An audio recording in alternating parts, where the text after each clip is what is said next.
Hello, नमस्ते प्रणिपात विद्यार्थी मित्रांनो, मी अभिषेक Savarkar engineer अभि या यूट्यूब चॅनलवर तुमच्या सर्वांचे पुन्हा एकदा मी मनापासून स्वागत करतो. तर आजच्या व्हिडिओमध्ये आपण पाहणार आहेत डिफरन्स बिटवीन पॉवर ट्रान्सफॉर्मर आणि डिस्ट्रीब्यूशन ट्रान्सफॉर्मर. पॉवर ट्रान्सफॉर्मर आणि डिस्ट्रीब्यूशन ट्रान्सफॉर्मर या दोनमधील आपण फरक बघणार आहेत. यामध्ये कोणता डिफरन्स आहेत त्याचं कंपॅरिझन आपण आजच्या व्हिडिओमध्ये पाहणार आहे.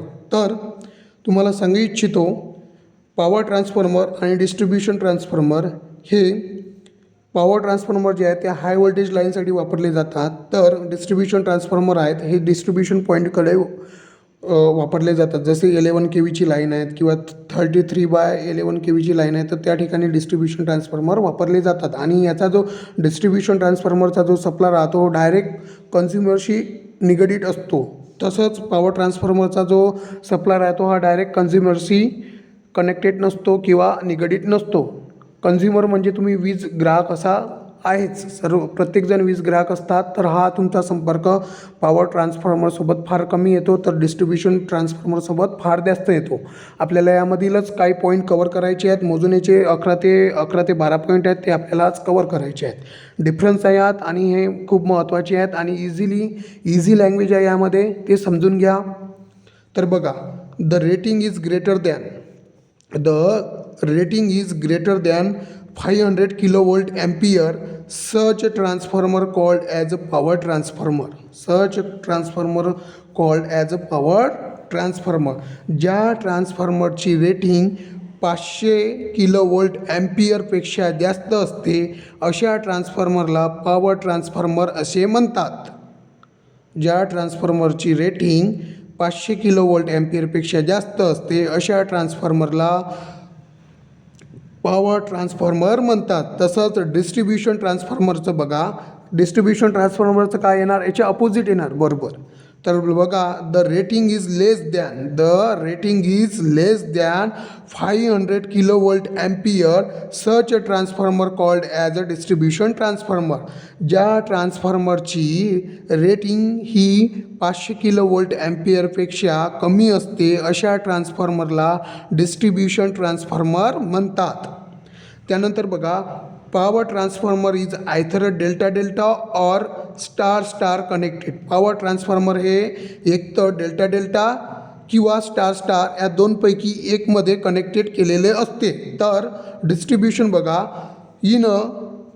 इन दिस ट्रान्सफॉर्मर म्हणजेच डिस्ट्रीब्यूशन ट्रान्सफॉर्मरमध्ये प्रायमरी जी आहे डिस्ट्रीब्यूशन ट्रान्सफॉर्मरची ही डेल्टा कनेक्टेड असते. प्रायमरी वाइंडिंग ही डेल्टा कनेक्टेड असते प्रायमरी. तर secondary is star connected and star point connected to the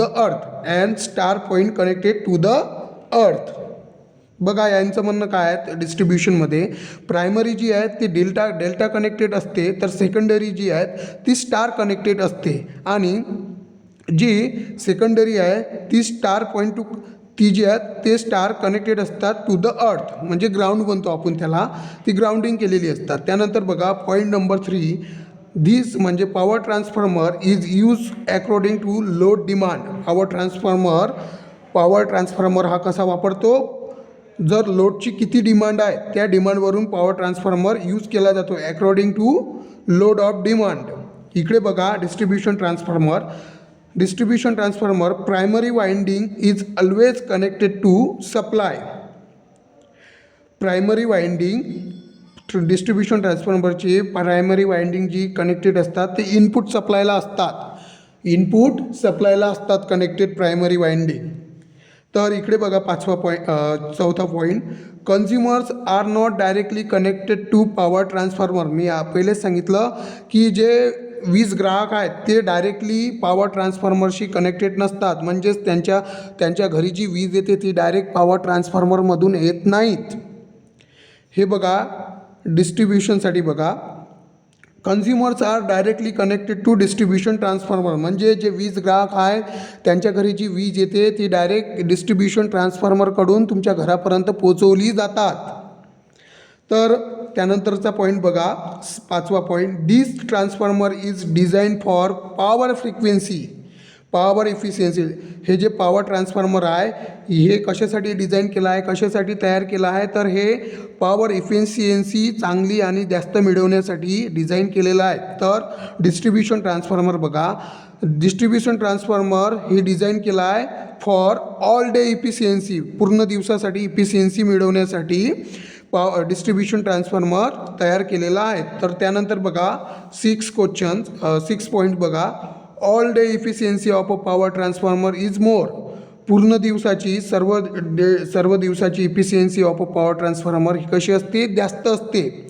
पूर्ण दिवसाची इफिशियन्सी ही चांगली असते. कशाची, पॉवर ट्रान्सफॉर्मरची. तर डिस्ट्रीब्युशनची बघा, all day efficiency of a transformer is लेस.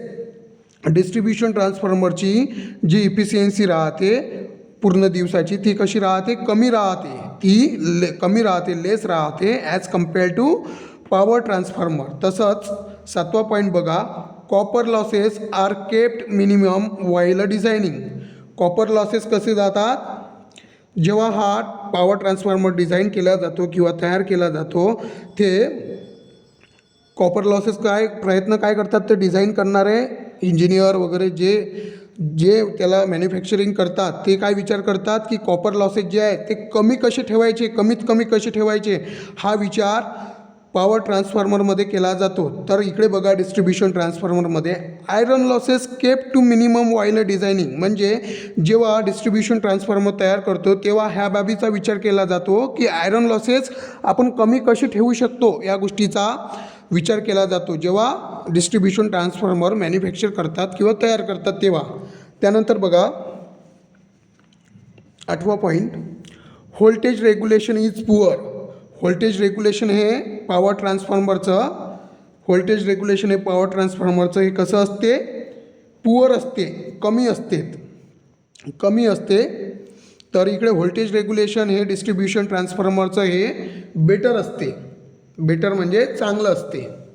त्यानंतर 9वा पॉईंट बघा, load fluctuation are less. Load कसे असते पॉवर ट्रान्सफॉर्मरचे, हे कमी असतात. लोड फ्लक्च्युएशनसुद्धा कमी असतात. तर इकडे डिस्ट्रीब्युशन ट्रान्सफॉर्मरचे लोड फ्लक्च्युएशन हे कसे असतात, मोर असतात, जास्त असतात. आर मोर, हे खूप मोठे असतात. तर 10 नंबरचा पॉईंट बघा, CRGO steel is use in power transformer.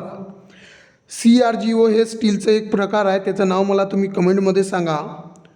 हे कशासाठी आहे, यूज केला जातो, हे पॉवर ट्रान्सफॉर्मरमध्ये यूज केला जातो ॲज अ कोअर म्हणून. तर इकडे काय वापरला जातो, ॲम्रोफस स्टील कोअर यूज केला जातो ॲज अ कोअर म्हणून. तर 11वा पॉईंट बघा, full load copper loss. Full load copper loss is approximately equal to iron loss. Full load copper loss is approximately equal to iron loss. जे full load copper loss असतात ते जवळपास सारखे असतात आयरन लॉसच्या, आयरन लॉसच्या power ट्रान्सफॉर्मरमध्ये. तर इकडे डिस्ट्रीब्युशन ट्रान्सफॉर्मरमध्ये बघा, फुल लोड कॉपर लॉस हे approximately equal to 2 times iron loss, म्हणजे डबल असतात. हे जे कॉपर लॉस असतात, लोड जे डिस्ट्रीब्युशन ट्रान्सफॉर्मरमध्ये कॉपर लॉस असतात ते कसे असतात, डबल असतात. डबल्स टाइम्स आयरन लॉसच्या बरोबर असतात, दुप्पट असतात. इकडे हे दुप्पट असतात, असं त्यांचं म्हणणं आहे आणि ते ट्रू आहेत. त्यानंतर बघा 12वा पॉईंट, इथं थोडी प्रिंट मिस्टेक आहेत बुकमध्ये. 11 नंतर डायरेक्ट 7 दाखवला आहेत पण ते नाही आहेत, प्रिंट मिस्टेक आहेत. 12वा पॉईंट बघा, हा जो आहे rarely maintenance is required. Power ट्रान्सफॉर्मरला सुरक्षिततेची किंवा देखभालीची जी गरज पडते ते कमी पडते, मंथली 1 वेळा किंवा 2 वेळा as compare to distribution transformer. तसंच इकडे डिस्ट्रीब्युशन ट्रान्सफॉर्मरचा विचार केला आपण तर याचं जे मेंटेनन्स असतं हे फ्रिक्वेंटली, नेहमी, ऑप्टेन याचं आपल्याला मेंटेनन्स हाताळावा लागतो. त्याची देखभाल आपल्याला आठवड्याच्या आठवड्या करावा लागतो किंवा डे बाय डे सुद्धा करावं लागू शकत असतो. त्यानंतर बघा point number 13, it occupies more space because of size. हा स्पेस जो आहे ही स्पेस म्हणजे जागा ही जास्त मागते, कारण की पॉवर ट्रान्सफॉर्मरची साईज ही खूप मोठी असते त्यामुळे. तर हे बघा, तसंच डिस्ट्रीब्युशन ट्रान्सफॉर्मर बघा, हा काय करते, हा जागा जो आहे ही जागा कमी मागतो. स्पेस जे आहेत, स्पेस म्हणजे जागा म्हणू शकतो आपण, ती आहे ती कमी मागतो. याची साईज कशी आहे, ही साईज कमी असते, त्यामुळे ह्या स्पेस कसा आहे कमी मागतो, जागा कमी मागतो. तर त्यानंतर 14 पॉईंट बघा, the cost of cooling is more. The cost of cooling is more. याची जी कूलिंग, जे थंड करण्याची पद्धत आहे, त्याची जी कॉस्ट आहे ती कशी आहेत, मोर आहेत, जास्त आहेत. तर इकडे बघा, the cost of cooling is less. याला जे थंड करायची प्रोसेस आहे ही कशी आहे, ही लेस्ट आहे. याची जी कॉस्ट लागते आपल्याला ती कमी लागते, लेस कॉस्ट राहते. तर 10 नंबरचा पॉईंट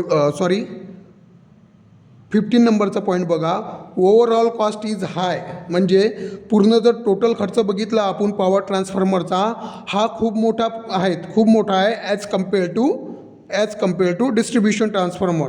तर इकडेच ओव्हरऑल कॉस्ट जर बघितली आपण डिस्ट्रीब्युशन ट्रान्सफॉर्मरची, ही कमी राहते as compare to power transformer. तर त्यानंतर एक पॉईंट राहिला आपला 16, आणि हा लास्ट पॉईंट आहे आपला ॲप्लिकेशन म्हणजे याची उपयोग कुठे कुठे केल्या जाते. Use at a generating station, म्हणजे महाजनको म्हणू शकतो आपण. त्यानंतर महाट्रान्सको म्हणू शकतो. अशा ज्या ठिकाणी वीज तयार होतो त्या ठिकाणी याचा वापर केला जातो. For step up the voltage, म्हणजे व्होल्टेज वाढवण्यासाठी पॉवर ट्रान्सफॉर्मरचा वापर केला जातो. ज्या ठिकाणी वीज तयार केली जाते, इलेक्ट्रिकल एनर्जी तयार केली जाते, त्या ठिकाणी स्टेप अप व्होल्टेज पॉवर ट्रान्सफॉर्मरचा वापर केला जातो. त्यानंतर सेकंड पॉईंट बघा, in a substation at a each end of transmission line for step up और स्टेप डाऊन द व्होल्टेज. त्याचबरोबर सबस्टेशनमध्ये, म्हणजे जे मोठे मोठे सबस्टेशन आहे, जे महाट्रान्सकोच्या अंदर सबस्टेशन येतात, त्या ठिकाणी सुद्धा पॉवर ट्रान्सफॉर्मरचा वापर केला जातो. फॉर एनी पर्पज, म्हणजे स्टेप अप किंवा स्टेप डाऊन, दोन्ही कोणत्याही एका पर्पजसाठी, जसं आवश्यक असलं तसं. तसंच इकडे बघा application, distribution substation as step down voltage to a standard service voltage. म्हणजेच जे तुमचे 33/11 kVचे सबस्टेशन राहतात, म्हणजे MSEBीकडे, महावितरणकडे दिलेले असतात ते सबस्टेशन, त्या ठिकाणी डिस्ट्रीब्युशन ट्रान्सफॉर्मरचा वापर केलेला असतो. तर कसा केलेला असतो तो, ॲज पर अवर रिक्वायर्ड, आपल्या घरी येणारं जे व्होल्टेज आहे त्या व्होल्टेजमध्ये त्याचं रूपांतर करण्यासाठी डिस्ट्रीब्युशन ट्रान्सफॉर्मरचा वापर केलेला असतो. आपलं जे सिंगल फेजचं व्होल्टेज येते आपल्या घरी, ते किती फेजचं राहतो मित्रांनो, 230 वोल्ट. आणि थ्री फेजसाठी जे व्होल्टेज येते ते किती राहतो, 420 ते 30च्या दरम्यान राहत होते volt, not a kilovolt. Kilovolt आणि वोल्टमध्ये खूप मोठा फरक आहे. व्होल्ट आणि किलोवोल्टमध्ये जर आपण कंपॅरिझन केलं तर हे खूप मोठं आहे. तुमची राख होऊ शकते जर किलोवोल्ट, तुम्ही इतक्या पॉवरला जर हात लावला किंवा हाताळले. जे तुम्ही घरच्या कारणानं जर व्यक्ती मरतात तर ते किलोवोल्ट आहेत. त्या किलोवोल्टचा जर आपल्याला शॉक लागला तर आपल्या शरीराची तिथेच राख होऊ शकतो. इतकी पॉवर असते त्या इलेक्ट्रिसिटीमध्ये. त्यानंतर नेक्स्ट व्हिडिओमध्ये आपण बघू पुढची माहिती. थँक्यू.